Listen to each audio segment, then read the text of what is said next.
Hey guys, I'm going to do a quick video about antique day beds.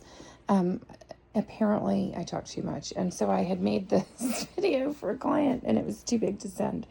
So I'm going to do it again more generally and put it on YouTube and Instagram.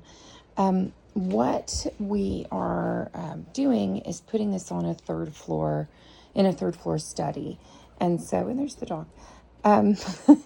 And you know how those kind of third floor windy row house staircases are. We didn't know what we could get up there. And this, I suggested this because these things are so great because they come apart. They come completely apart. You see my pile of bags. This end comes off. Each of the ends are a separate piece. This front rail is separate. There's one like it in the back. Except the front has the brackets, the back does not. We'll talk about that in a second. So it's just those four pieces, and it's held together with these really big old bolts that kind of go right here. There are four of them, one on each corner. And then there's the mattress. The mattress was custom made. They don't always have to be. Sometimes you luck out and it's exactly a twin. But as it turns out, that's gotten a little easier in recent years, more like it was when these things were made, when everything was custom, because everybody was making them by hand. And so you can see this bracket, you know, people lean on them and they get cracked. And so I have noticed in the past, and we'll just pull this off because we're going to talk about the bedding too. You know, there's a peg hole there and one on the other end, which means that, you know, there used to be four of these.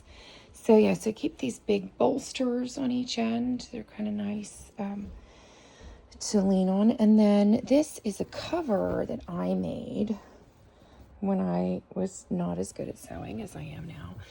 And it just sort of, it overlaps. There's a corner here. You can see I've washed this and it's just kind of shrunk over the years. But the idea is, the original idea, and when it originally fit, this corner was on the corner and it fit very nicely, and you kind of make the bed underneath it.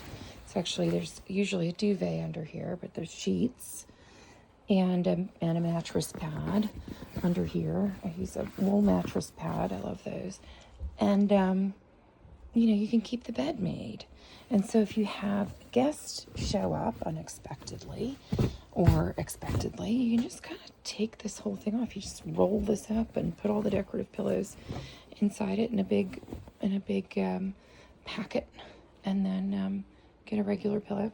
And underneath the mattress is a piece of plywood that I had cut because it needed to have these little corners accounted for. I will say it probably used to have slats, but I don't know if you've ever had slats go out on you in the middle of the night. It's very unsettling. So the plywood seemed a little more sturdy. And yeah, so these are great because they kind of, it's usually for me more of like a little dreaming spot. It's kind of like a little napping bed and reading area. And, you know, I fold the laundry on it now that this is in my laundry and sewing room. And yeah, so this thing, you know, you just kind of, you know, you can, this is a cotton duck.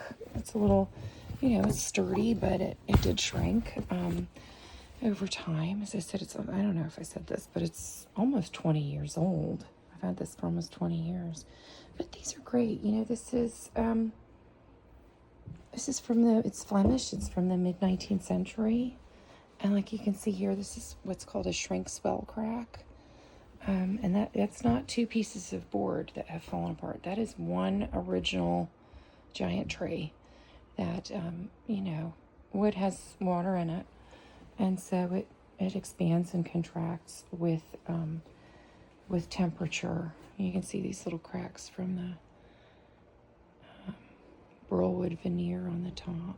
It's just a little dry, needs some oil. It's been faded from the sun a little bit. She's been around the farm, but it's a really, really handy little thing to have. And so, and a great opportunity to show off your pillows and all your, you know, needlework and stuff. I didn't do the bee, but I did these other ones. And anyway, that's that. So, antique daybeds. Go get you one. Happy hunting. Bye.